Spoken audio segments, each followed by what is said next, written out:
Welcome to basic educator. Basic educator में आपका स्वागत है। नमस्कार साथियों स्वागत है आपके अपने चैनल बेसिक एजुकेटर में। साथियों, आप में से जो साथी हमारे बीएड किए हुए हैं या प्रास्नातक किए हुए हैं विभिन्न विषयों में, उनके लिए साथियों उत्तर प्रदेश माध्यमिक शिक्षा सेवा चयन बोर्ड प्रयागराज से एक बहुत ही खुशखबरी आ रही है। उनके लिए बहुत ही एक सुनहरा अवसर दिया गया है। साथियों, उत्तर प्रदेश माध्यमिक शिक्षा सेवा चयन बोर्ड ने माध्यमिक अशासकीय सहायता प्राप्त विद्यालय, जिसको एडेड स्कूल भी कहा जाता है, उनमें 15,508 पदों पर रिक्तियां निकाली हैं। साथियों, ये रिक्तियां प्रशिक्षित स्नातक तथा प्रवक्ता के पद हैं, यानी टीजीटी और पीजीटी के पद हैं। तो साथियों, क्या है शासनादेश में, ये देखते हैं। तो साथियों, इस रिक्तियों के बारे में अगर आपको कोई भी जानकारी प्राप्त करनी है तो इस वीडियो को अंत तक देखिए। इसमें हम बताएंगे आपको विस्तार से कि किन पदों की क्या योग्यता है, क्या आपको करना होगा और कैसे आपको आवेदन करना होगा। तो साथियों, अंत तक बने रहिए। तो पहले देखते हैं कि शासनादेश में क्या कहा गया है। शासनादेश की तरफ बढ़ते हैं हम। ये साथियों शासनादेश आप देख पा रहे हैं, उत्तर प्रदेश माध्यमिक शिक्षा सेवा चयन बोर्ड प्रयागराज का शासनादेश है। तो इसमें साथियों हम देखेंगे कि क्या बोला गया है। तो साथियों, सबसे पहले जो है इसमें ये बोला गया है, उत्तर प्रदेश माध्यमिक शिक्षा सेवा चयन बोर्ड प्रयागराज द्वारा प्रदेश के सहायता प्राप्त अशासकीय माध्यमिक विद्यालयों में प्रशिक्षित स्नातक एवं प्रवक्ता के विषयवार, अनारक्षित व आरक्षित श्रेणीवार तथा वर्गवार बालिका बालक रिक्त पदों के सापेक्ष चयन हेतु विज्ञापन चयन बोर्ड की वेबसाइट upsessb.org पर दिनांक 29/10/2020 को जारी कर दिया गया है, जिसके आवेदन ऑनलाइन प्राप्त किए जाएंगे। ऑनलाइन आवेदन के अतिरिक्त अन्य किसी भी माध्यम से प्रेषित आवेदन स्वीकार नहीं किया जाएगा। साथियों, आगे कहा गया है इसमें, ऑनलाइन आवेदन भरने के लिए विस्तृत अनुदेश चयन बोर्ड की वेबसाइट पर उपलब्ध है।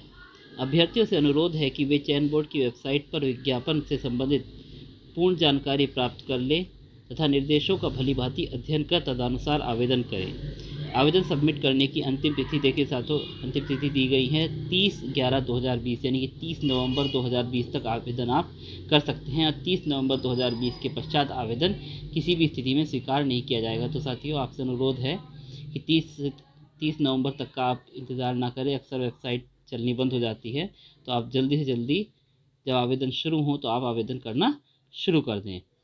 तो साथियों, अब बढ़ते हैं हम अलग अलग वैकेंसीज़ की और कि टीजीटी की वैकेंसीज़ की क्या योग्यता दी गई है और पीजीटी की वैकेंसीज़ की क्या योग्यता दी गई है। साथियों, अभी आपने एक शासनादेश पढ़ा होगा पीछे, और कोर्ट का भी आदेश था कि इसमें अभी कुछ दिन पहले जो तदर्थ शिक्षक नियुक्त किए गए थे, उनकी नियुक्तियाँ कैंसिल कर दी गई हैं। तो साथियों, इसमें तदर्थ शिक्षक जो थे, माध्यमिक के जो विद्यालय थे, एडेड स्कूल थे, उनमें जो पढ़ा रहे थे, उन्हें भरांक देने का निर्णय भी किया गया है। तो साथियों, अब चलते हैं विज्ञापन की ओर कि विज्ञापन में कितने पोस्ट दिए गए हैं, वर्गवार, जातिवार तथा विषयवार क्या क्या वैकेंसीज हैं और उनकी क्या क्या योग्यताएं हैं। तो बने रहिए अंत तक। तो साथियों, सबसे पहले हम टीजीटी का शासनादेश देखेंगे कि इसमें टीजीटी के शासनादेश में क्या क्या चीज़ें दी गई हैं। साथियों, टीजीटी के जो नोटिफिकेशन हैं, इसमें सबसे पहले आपको देखिए, आप अगर ध्यान से देखेंगे तो आपको जो है टाइमलाइन दी गई है इसकी। आवेदन का भाग 1 कब आप प्रारंभ हो रहा है, आप कब तिथि किस तिथि तक आवेदन शुल्क जमा कर सकते हैं। तो 29 तारीख से साथियों आवेदन शुरू हो गया है और आप 29 तारीख से ही शुल्क जमा कर सकते हैं। भाग 1 के पंजीकरण की अंतिम तिथि जो है वो 27 नवंबर है। ऑनलाइन शुल्क जमा करने की अंतिम तिथि भी 27 तारीख है और भाग 2 सबमिट करने की अंतिम तिथि, यानी कि आवेदन पूर्ण करने की अंतिम तिथि जो है वो 30 तारीख है। साथियों,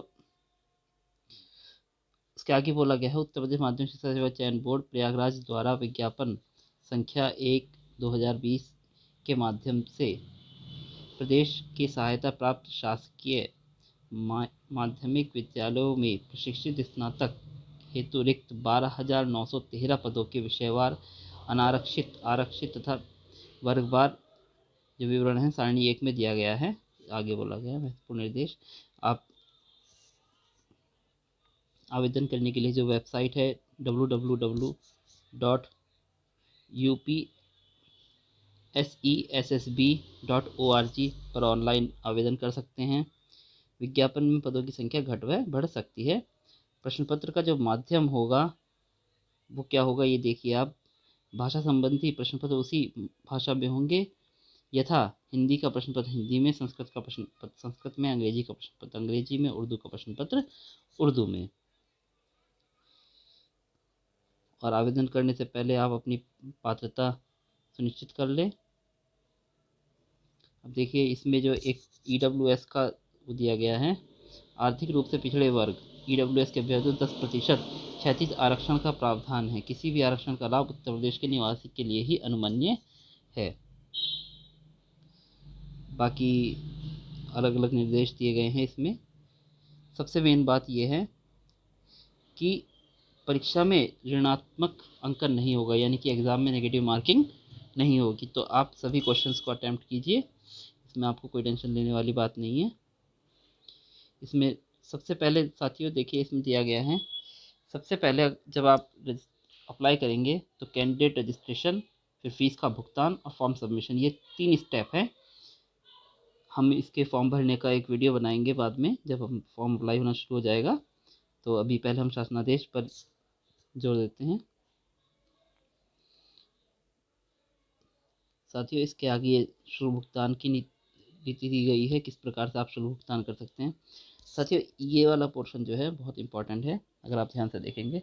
आवेदन शुल्क कितना कितना है, तो अनारक्षित श्रेणी के लिए आवेदन शुल्क 700 रुपये है, 50 रुपये ऑनलाइन प्रक्रिया शुल्क है, तो कुल योग रहेगा आपको 750 रुपये। EWS श्रेणी के जो आर्थिक पिछड़े वर्ग के जो श्रेणी हैं उसका आवेदन शुल्क 400 रुपये, ऑनलाइन प्रक्रिया शुल्क 50 रुपये, तो कुल योग 450 रुपये रहेगा। अन्य पिछड़ा वर्ग का 700 रुपये, 50 रुपये, तो टोटल 750 रुपये। अनुसूचित जाति के लिए 400 रुपये प्लस 50 रुपये 450 रुपये। अनुसूचित जनजाति के लिए यानी कि ST के लिए 200 रुपये प्लस 50 रुपये यानी कि 250 रुपये। बाकी अन्य जो वर्ग है, स्वतंत्रता संग्राम सेनानी, भूतपूर्व सैनिक, महिला, विकलांग, ये जो उनकी रेस्पेक्टिव श्रेणी है उसके अकॉर्डिंग भुगतान होगा। और विकलांग का जो है उसकी जो मूल श्रेणी है उसका हाफ पे करना होगा उसको। इसमें फ़ोटो किस किस प्रकार से आपको बनाना है, तो ये साथियों जब हम अप्लाई करने का वीडियो बनाएंगे तो उसमें आपको बताएंगे। तो साथियों रिक्त पद, कितने रिक्त पद हैं इस वैकेंसीज में। उपयुक्त विज्ञापन संख्या द्वारा विज्ञापित प्रशिक्षित स्नातक शिक्षक के कुल 12,913 पदों के सापेक्ष जो है वैकेंसीज निकाली गई हैं।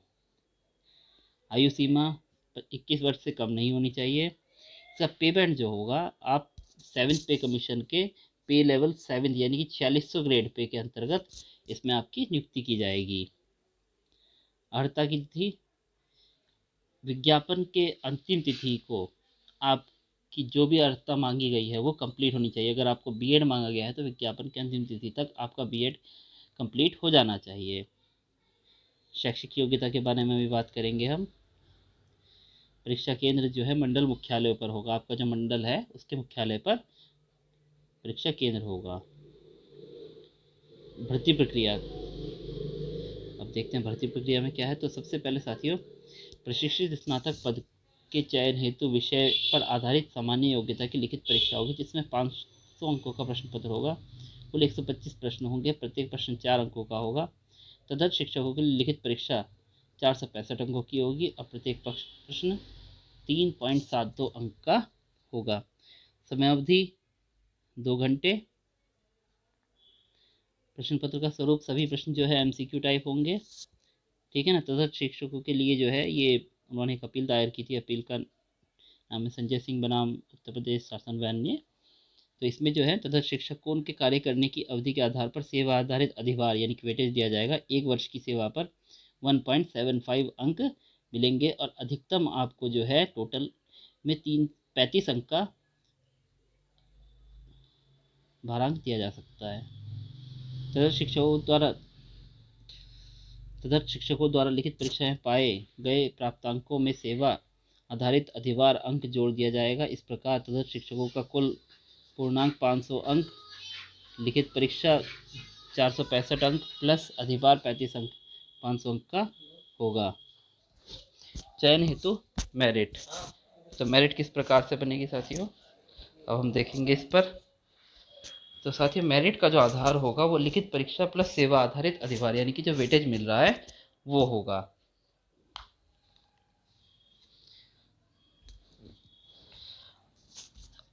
ये सामान्य अनुदेश दिए गए हैं, आप ये डाउनलोड करके इसको पढ़ सकते हैं। महत्वपूर्ण अनुदेश जो भी हैं ये अलग अलग फॉर्मेट दिए गए हैं साथियों। ये अगर अनुसूचित जाति हैं तो उसके लिए क्या फॉर्मेट होगा, ओबीसी है तो क्या फॉर्मेट होगा, और पीएच हैं तो क्या होगा।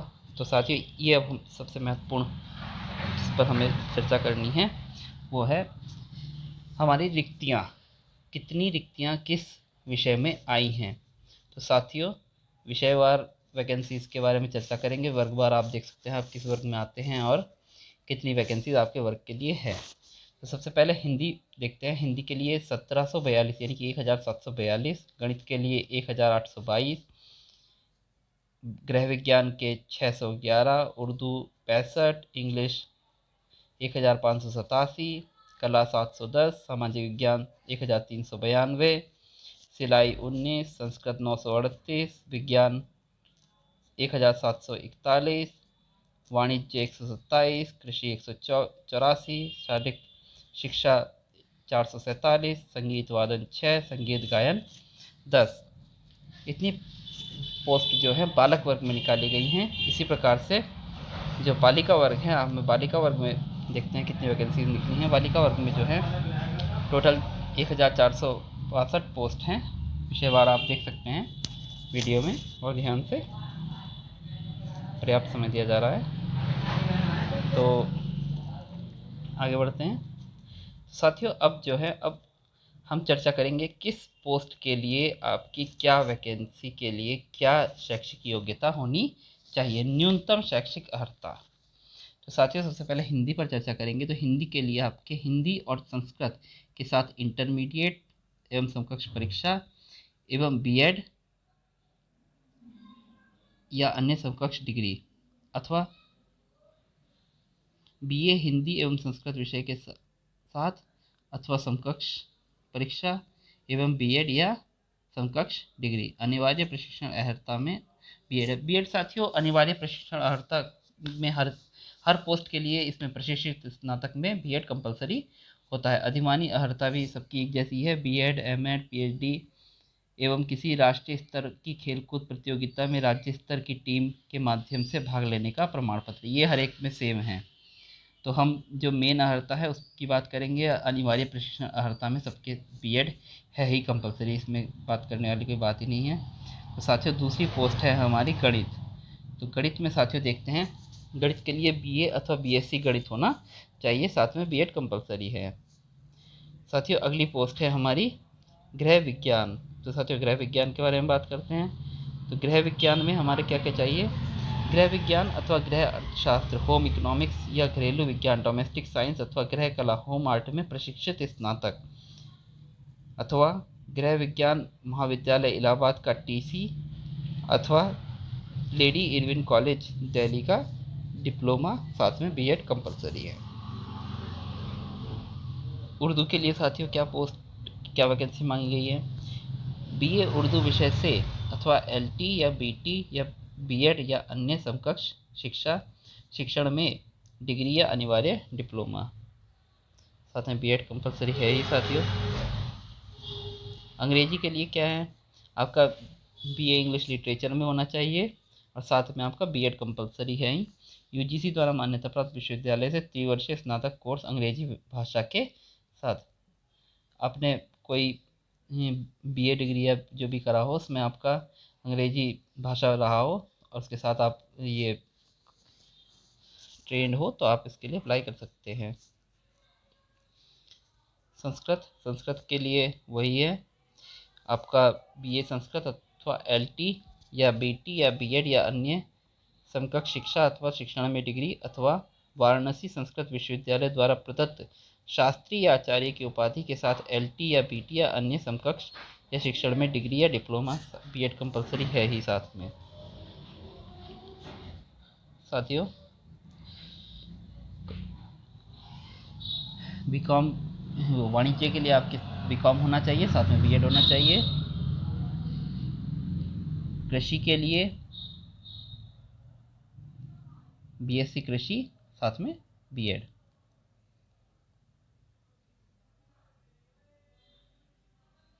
कला के लिए साथियों इसकी काफ़ी लंबी वो है अर्हता, आप इसका जो नोटिफिकेशन है उसमें देखकर पढ़ सकते हैं, जो हमारे कला के अध्यापक हैं। शारीरिक शिक्षा के लिए साथियों आपका माध्यमिक शिक्षा परिषद उत्तर प्रदेश द्वारा प्रदत्त इंटरमीडिएट प्रमाण पत्र अथवा उसके समकक्ष अन्य कोई अर्हता, राज्य सरकार के शिक्षा विभाग द्वारा प्रदत्त सीपीएड प्रमाण पत्र अथवा उसके समकक्ष कोई अर्हता। सिलाई की भी योग्यता आप देख सकते हैं साथियों। विज्ञान के लिए साथियों आपका ये एक बहुत ही कंट्रोवर्शियल पोस्ट है विज्ञान। तो टीजीटी विज्ञान के लिए आपका अंतिम वर्ष में बीएससी जब आप कर रहे हो तो बीएससी के अंतिम वर्ष में भौतिक विज्ञान तथा रसायन विज्ञान दोनों विषय होने चाहिए, साथ में बीएड होना चाहिए। जो हमारे बायोलॉजी वाले छात्र हैं, जीव विज्ञान वाले छात्र हैं, उनके लिए इस बार पोस्ट नहीं निकाली गई हैं। तो अगर आपके अंतिम वर्ष में जो बायोलॉजी वाले होते हैं उनके अंतिम वर्ष में या तो केमिस्ट्री जूलॉजी होगा, या केमिस्ट्री बॉटनी होगा, या जूलॉजी बॉटनी होगा, तो इन तीनों में से कोई कॉम्बिनेशन विज्ञान पोस्ट के लिए फिट नहीं बैठता है, तो वे इस भर्ती में एलिजिबल नहीं होंगे।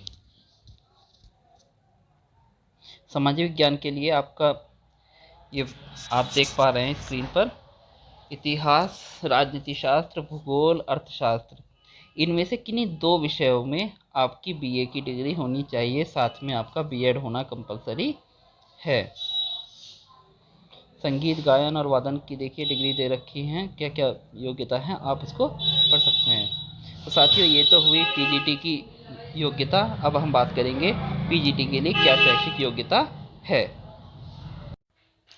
साथियों अब हम बात करेंगे जो पीजीटी की वैकेंसी निकाली गई है। साथियों टाइमलाइन जो है दोनों की, या वो टीजीटी की पोस्ट हो या वो पीजीटी की पोस्ट हो, दोनों की सेम है।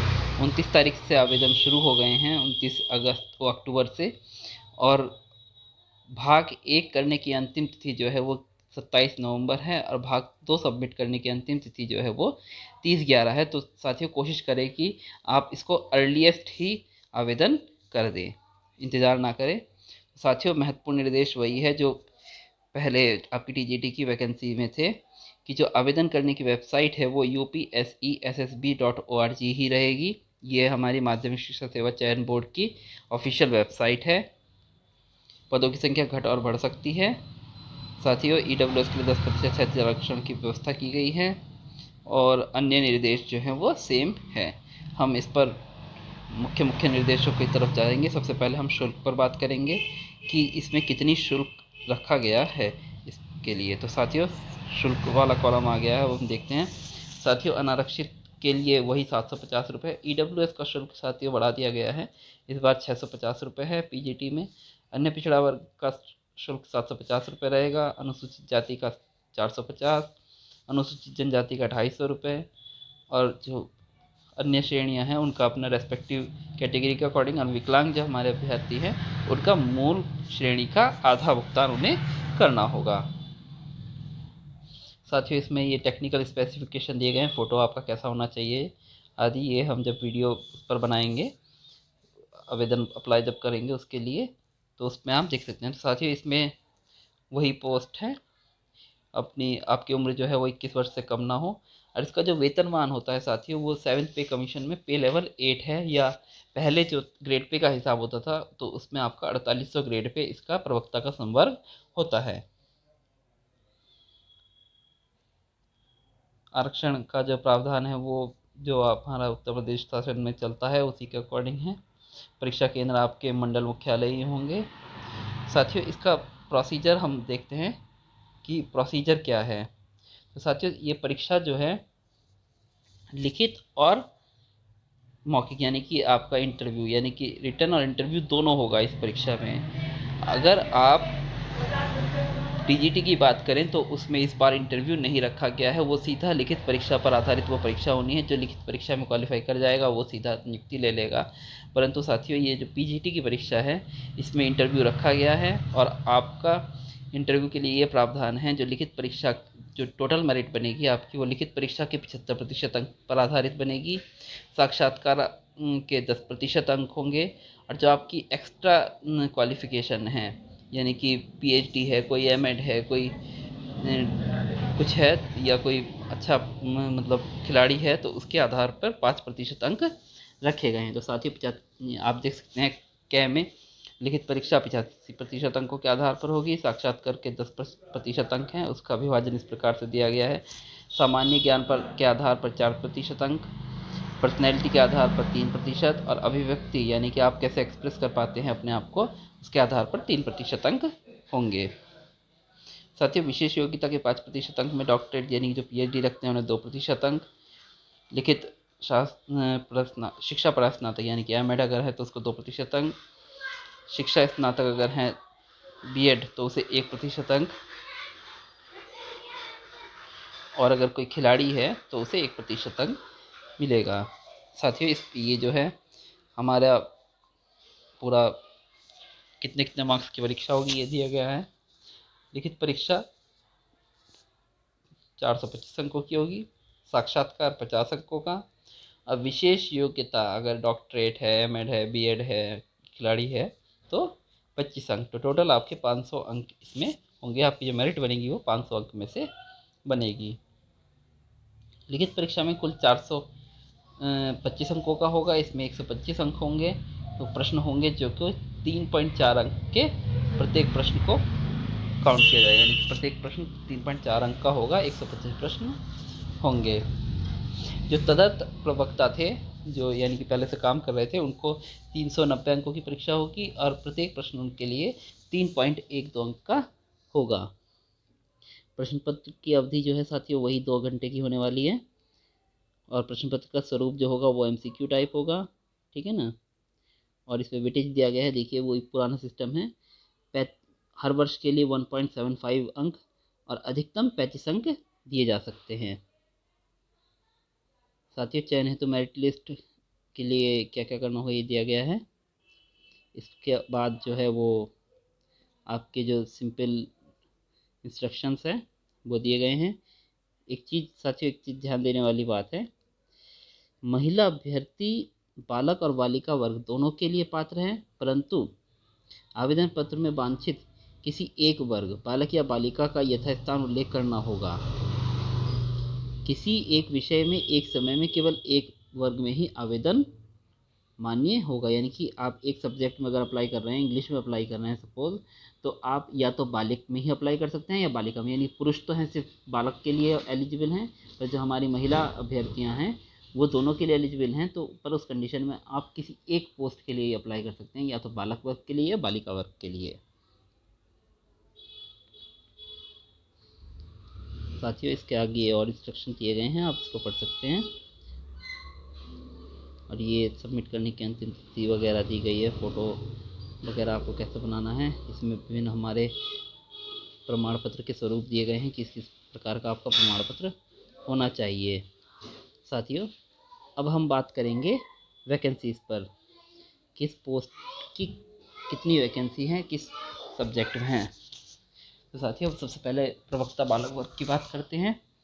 हिंदी में आपकी 363 पोस्ट हैं, गणित में 98, गृह विज्ञान में 2, अर्थशास्त्र में 143, इतिहास में 68, इंग्लिश में 269, कला में 49, नागरिक शास्त्र में 153, भूगोल में 250, मनोविज्ञान में 250, शिक्षा शास्त्र में 25, समाजशास्त्र में 67, संस्कृत में 232, जीव विज्ञान में 108, भौतिक विज्ञान में 148, रसायन विज्ञान में 160, शारीरिक शिक्षा में 11, वाणिज्य में 45, कृषि में 38, सैन्य विज्ञान में 10, तर्कशास्त्र में 7। इतनी पोस्ट आपके बालक वर्ग में है। साथियों ये बालिका वर्ग की पोस्ट दी गई हैं कि बालिका वर्ग में आपकी कितनी पोस्ट होंगी। तो टोटल 314 पोस्ट हैं, विषयवार का आप देख सकते हैं कि कितनी पोस्ट हैं। साथियों अर्हता की बात करते हैं। हिंदी में अर्हता जो है आपकी एमए, हिंदी में एमए तथा संस्कृत के साथ बीए, अथवा शास्त्री की परीक्षा आपको होनी चाहिए। साथ ही एक चीज़ ध्यान देने वाली बात है, पीजीटी के लिए बीएड कंपलसरी नहीं है। अगर आप सिर्फ पीजी हैं तब भी आपका काम चल जाएगा, आपको बीएड की ज़रूरत नहीं है, जिस प्रकार से टीजीटी में बीएड कंपलसरी होता है। गणित में आपका एमए अथवा एमएससी गणित होना चाहिए, या गणित वर्षीय पाठ्यक्रम बीए ऑनर्स या बीएससी ऑनर्स हो तो भी आप अप्लाई कर सकते हैं। गृह विज्ञान में एमएससी या गृह अर्थशास्त्र होम इकोनॉमिक्स या गृह कला होम आर्ट में एमए।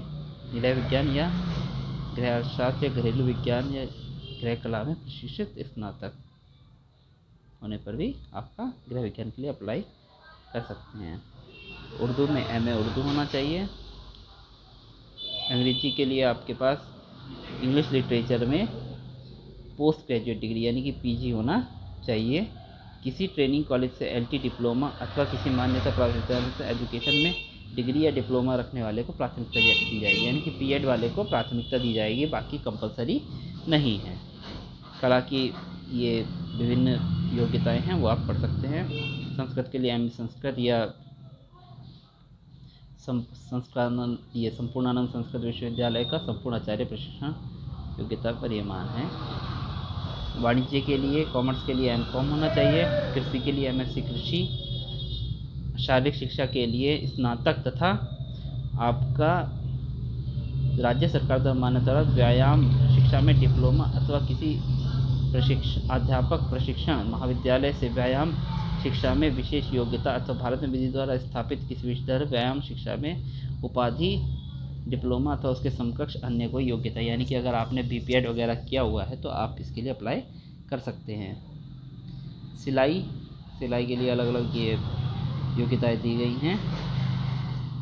संगीत और गायन के लिए योग्यता दी गई है। अर्थशास्त्र के लिए एमए अर्थशास्त्र होना चाहिए। एमकॉम तथा अर्थशास्त्र के साथ बीकॉम हो तब भी आप अप्लाई कर सकते हैं।